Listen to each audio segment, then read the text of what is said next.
Hi, Matt here. I wanted to invite you to check out our latest newsletter at fastersmarter.io. This newsletter covers meetings, how to run them better, and be better in meetings. Also at fastersmarter.io, you can subscribe to the newsletter, see old editions, find quick tip videos, along with our new English language learning material. Finally, there's information about my new book, Think Faster, Talk Smarter. So check out fastersmarter.io today. Loved it, hated it, that sucked. Feedback is critical to improving our communication skills. But how do we do it right so it's meaningful?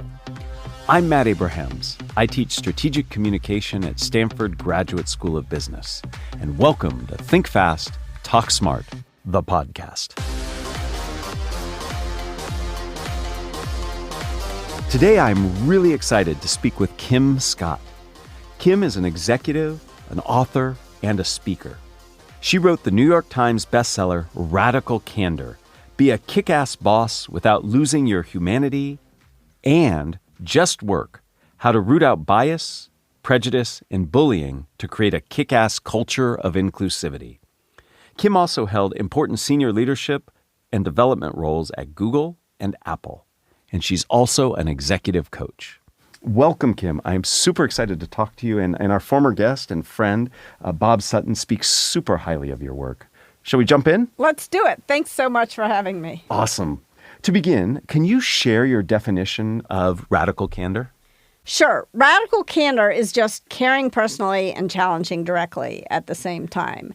And that caring and challenging don't sound so radical. So why do I call them radical? They're radical because they're rare. And as an explanation of why they're rare, I want to explain what happens when we fail on one dimension or another. Mm-hmm.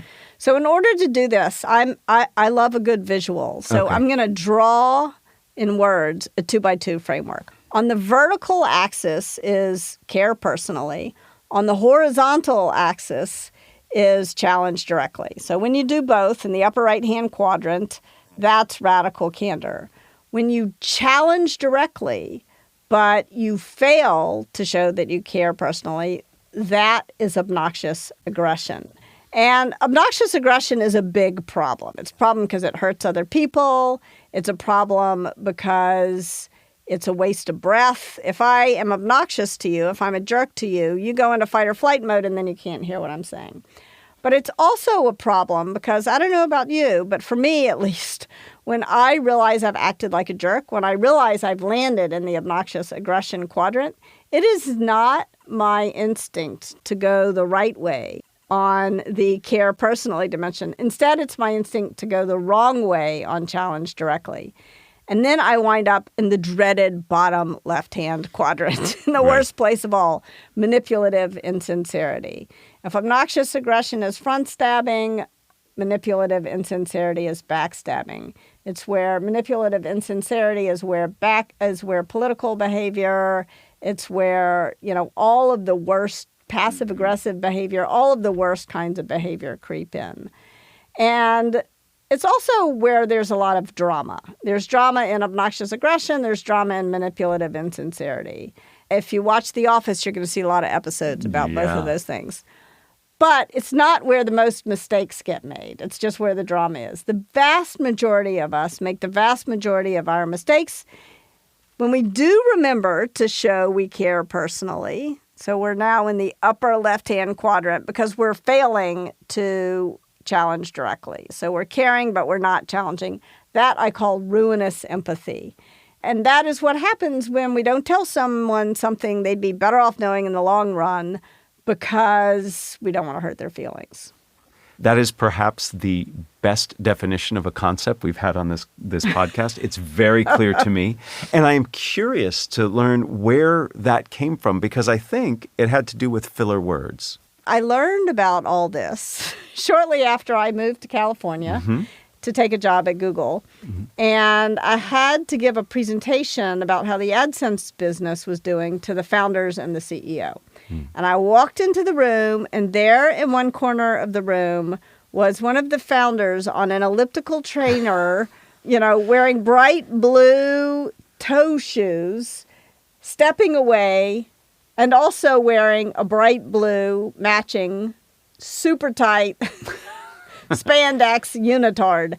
Not what I was expecting or frankly wanting to see in the room, you know? And there in the other corner of the room was the CEO doing his emails like his brain had been plugged into the machine. So probably like all of your listeners in such a situation, I felt a little bit nervous. How was I supposed to get these people's attention? Luckily for me, the AdSense business was on fire. And when I said how many new customers we had added over the last couple of weeks, the CEO almost fell off his chair. What did you say? This is incredible. Do you need more marketing dollars? Do you need more engineers? So I'm thinking that the meeting's going all right. Yeah. In fact, I now believe that I am a genius.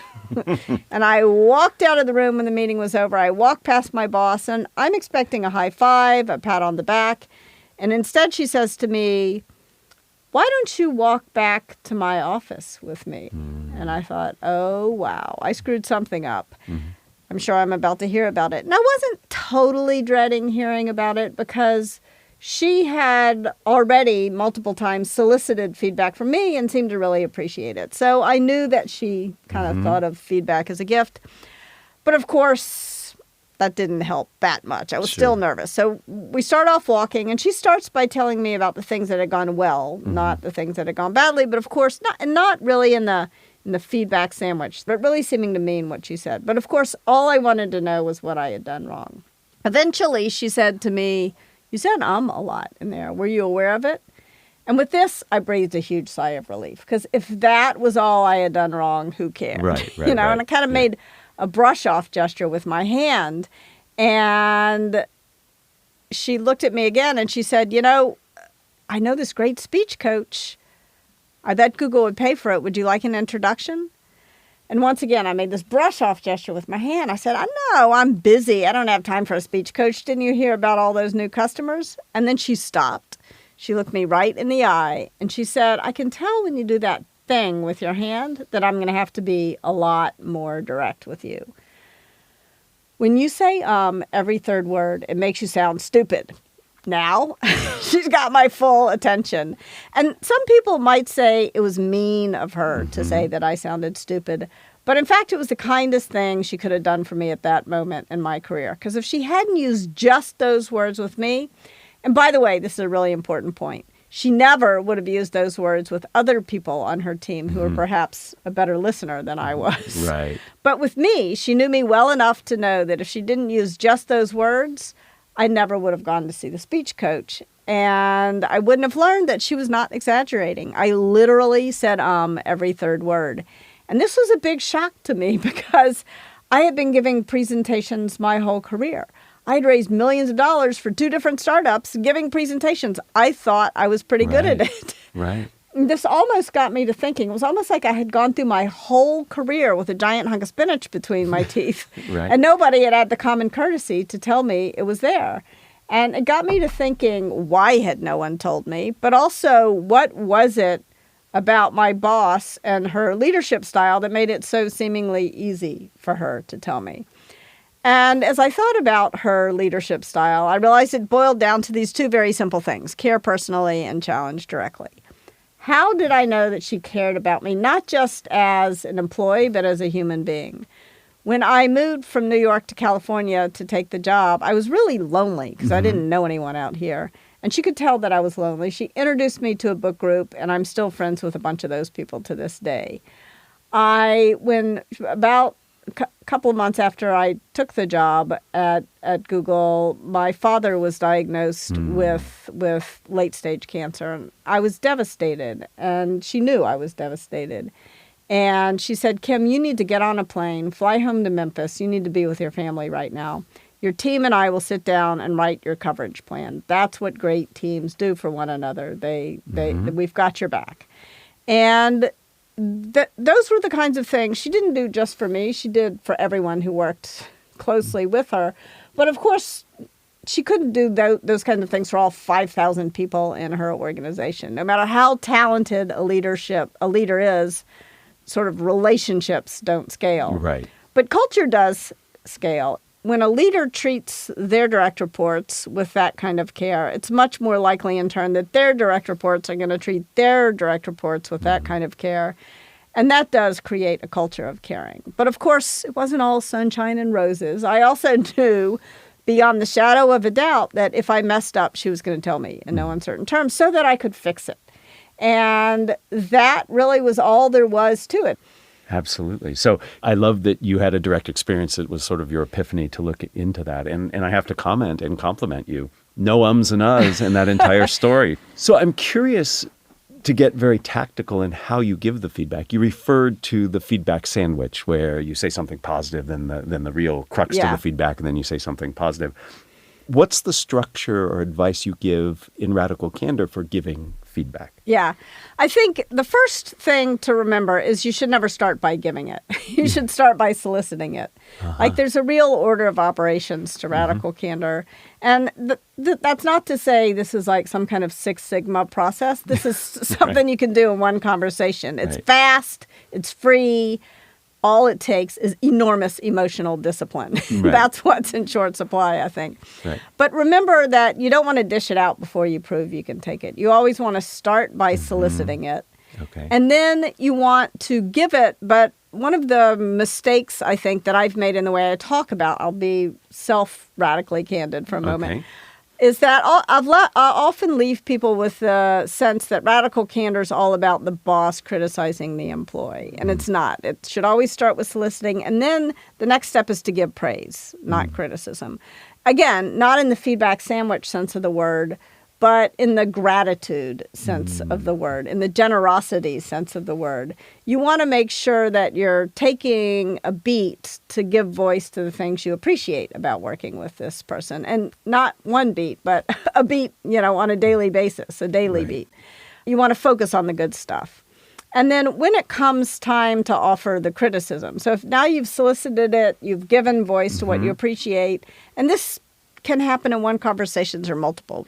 But once you've done that, now you've kind of gotten yourself into the right frame of mind to give criticism that is helpful. You want to state your intention to be helpful.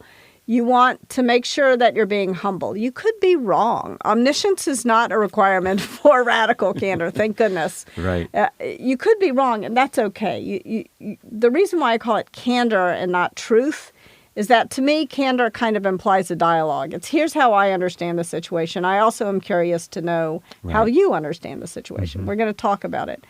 And then you want to offer both praise and criticism sort of immediately.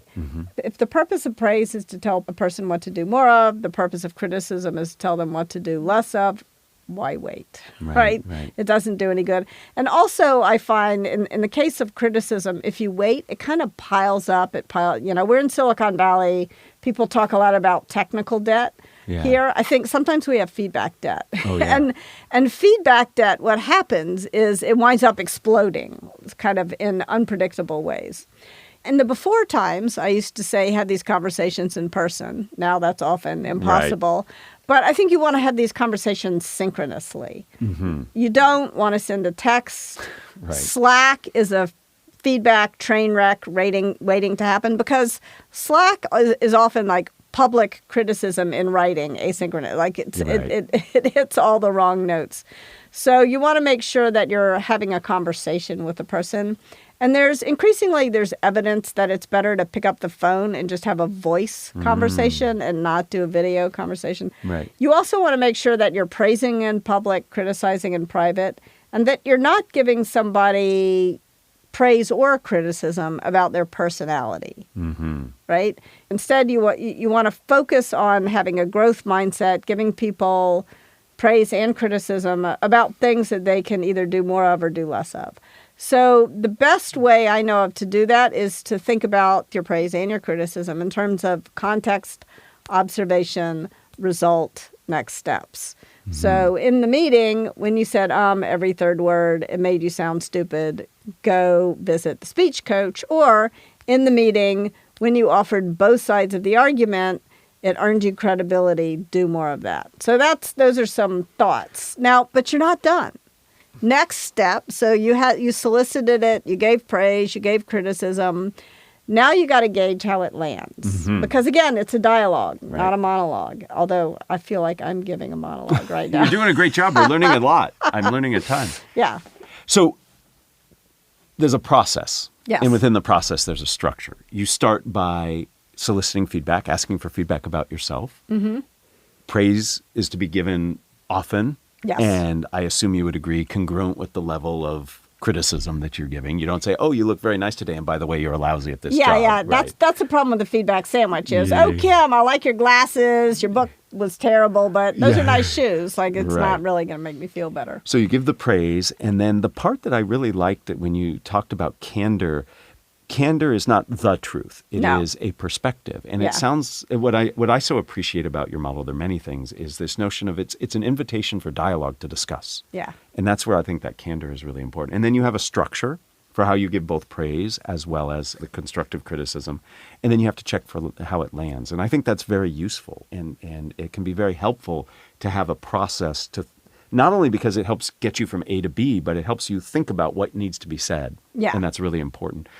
You mentioned emotions and an emotional deficit. Yes. Emotion often looms large, especially in constructive criticism.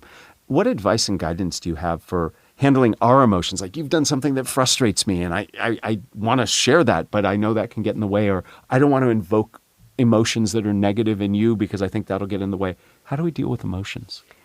I think one of the things that has been really helpful to me is to think about when we communicate on an emotional plane and a rational plane at the same time. And very often we tend to try to pretend like the emotional plane is somehow not fair game, especially at work. And the problem is, if you ignore the emotional signals that your own body is sending you or that the other person is sending you, then you're just not going to communicate very well. So I think part of it is to remember that emotion has to be a part of this equation. If you try to show up at work like some kind of robot, you're never going to go very high on the care personally dimension, you know? Right. Very often, if the other person is sad or mad, that is your cue to go up on the care personally dimension. But if you're like me, it's probably not your instinct. If the other person seems sad, it is so tempting for me to zoom over to ruinous empathy and to say, it's okay. It's no big deal. It doesn't really matter. But it's not okay. And it is a big deal. And it does really matter. That's why I just said it, you know. And so if I do that, then I leave the person both sad and confused. And that's not kinder, right? So the right thing to do in the face of someone else's upset is to try to pause for a moment and to say, I don't think I said that very well. How might I have said it better? To maybe back up and start soliciting some feedback. But what do you do if the other person is not sad, but they're mad? Maybe they start yelling at you, you know? It's pretty hard to care personally about someone who is yelling at you. Right. If you're like me, it's your instinct either to start yelling back and wind up in obnoxious aggression, or to creep over to a kind of self-protective, manipulative insincerity. Right. And that's normal. It doesn't mean you're a lesser mortal or incapable of feedback. It just means you're human. And so, first of all, extend some grace to yourself. But then try to move up on the care personally dimension. And one of the things that I try to tell myself in those moments is, when furious, get curious. Oh, I like that. So if someone's mad, I'm getting mad back. I try to take a deep breath.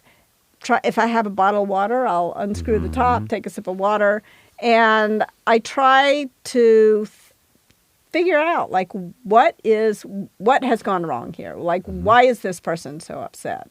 And don't blame yourself. One of the things that often happens, I'll be coaching someone and helping them prepare for a conversation that they're kind of dreading, and they'll call me up and say, I totally messed that one up. Either the person started crying or the person started yelling. And that doesn't mean, the fact that the other person got emotional does not necessarily mean that you messed up.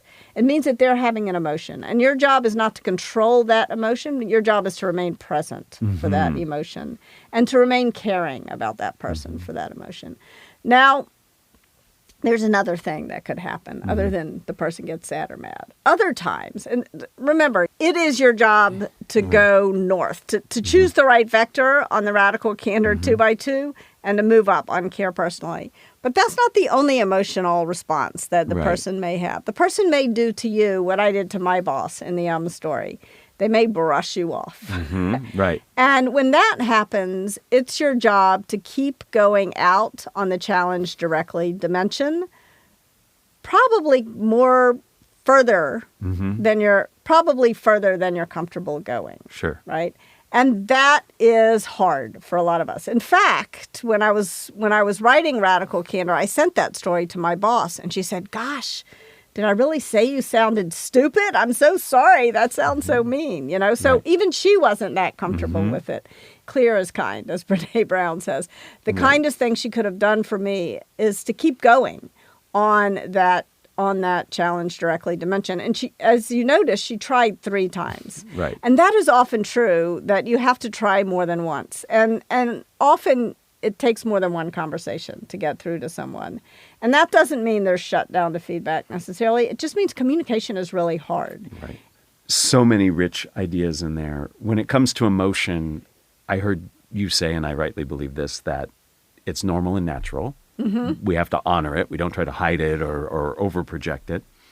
We need to take time to reflect in the flare-up of an emotion. That I personally feel, and I'm sure others feel the same way, when things get heated, I want to adjust and I'm agitated in that moment. And it sounds like being present, stepping back. I love when people get furious, get curious. So really introspect, but also ask. But not only when the other person is furious, when you yourself are furious. Because if you get mad at me and start yelling, I'm probably going to get mad back. Yes. Anger is very reflective.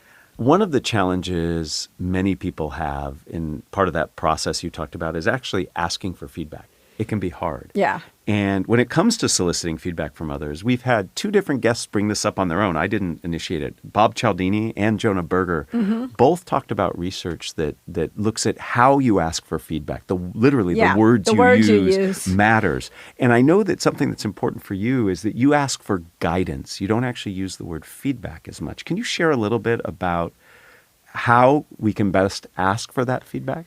Yes, because if you say, "Do you have any feedback for me?" you are wasting your breath. I can already tell you the answer. Oh, no, everything's fine. Unless you have teenage children, nobody in your life wants to give you feedback. Your teenage kids are delighted to provide this service for you. If everyone actually listening can unless you're driving, don't do this if you're driving, but if you have a pen and paper handy, write down what your question is. And there's a few elements to a good question. One is it's got to sound like you, not like me. So I'll tell you my question, but don't write my question down, because if you sound like Kim Scott, people won't believe you want to know the answer. So the question I like to ask is, what could I do or stop doing that would make it easier to work with me? And the reason why I like that question is it's pretty open. It allows, there may be things I'm not aware of that the person wants to tell me that I haven't created a space for them to tell me. The other important thing about that question is that it can't be answered with a yes or a no. Right. It's not enough when you're soliciting feedback actually to have a good question. Because no matter how good your question is, the other person still is not going to want to answer it. So the next step, there's 4 steps, I think, to soliciting feedback. The next step is really to make sure that you're embracing the discomfort, that you sort of close your mouth and count to 6. I only made it to 3 just there. Neither one of us could stand it anymore. We couldn't. That's right. So 6 seconds is a really long time. Sure. The other person will probably tell you something if you can manage to remain silent for 6 seconds. And when they say whatever it is that they say, the next most important thing is to make sure that you're listening with the intent to understand, not to respond. Because even though you just solicited feedback, when you get it, you're probably going to feel a little bit defensive. It might sting a little bit. And the fact that you feel defensive does not mean you're a lesser mortal or that you're shut down to feedback. It means you're human. And that's okay. That's all part of this. So what you want to do is try to ask a couple of follow-up questions. So, for example, my daughter said to me at breakfast one morning, "Mom, I wish you were not the radical candor lady." And immediately this wave of parental guilt washed over me. I thought I knew what the feedback was. I thought she was telling me I was spending too much time at work. She wanted more time with me.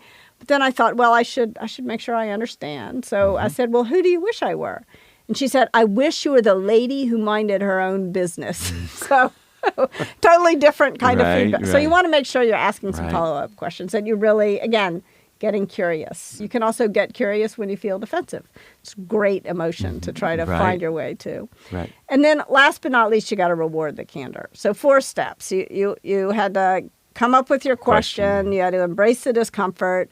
You had to listen with the intent, not to respond, but to understand. And last but not least, you got to reward the candor. Because when someone offers you some radical candor, they are taking an interpersonal risk. And as with money, with interpersonal risks, we expect a high reward. And if we don't get a high reward, we're not going to do it again. And so you got to make sure if you agree with the feedback that you fix the problem.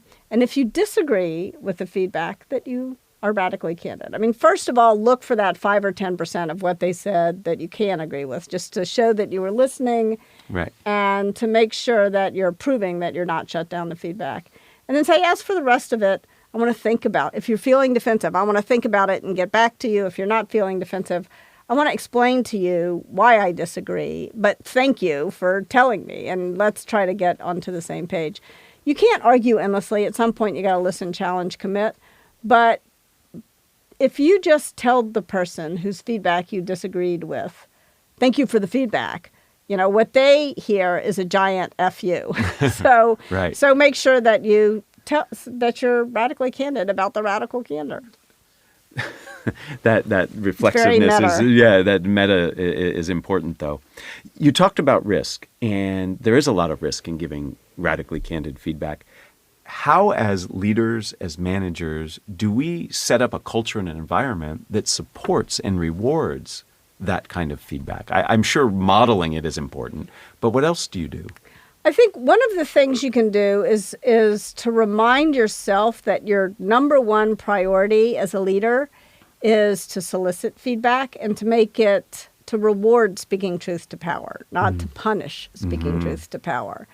And this is hard because very often when people think about leadership and radical candor, they assume boss criticizing employee. And that's, again, not where it should start. It should always start with boss soliciting feedback.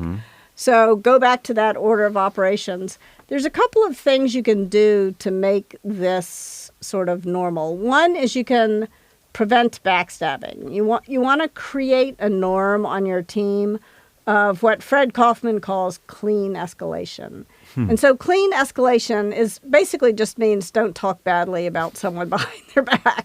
This is not a complicated idea.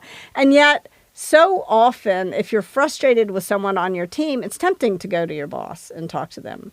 And it's tempting as the boss to listen because you feel like you're being the empathetic leader.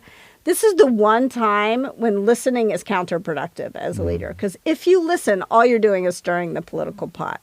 You want to say to that person, go talk, you know, if you have James talking badly about Jane, you want to say, James, go talk to Jane directly.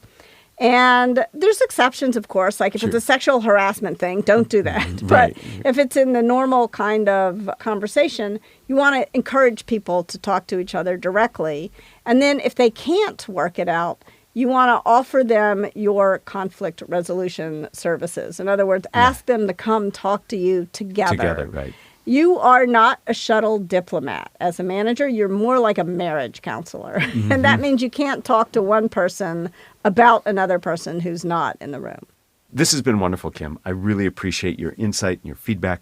Before we end, I'd like to ask you the same 3 questions I ask everybody. All right. Here we go. Question number 1. If you were to capture the best communication advice you've ever received as a 5 to 7 word presentation slide title, what would it be?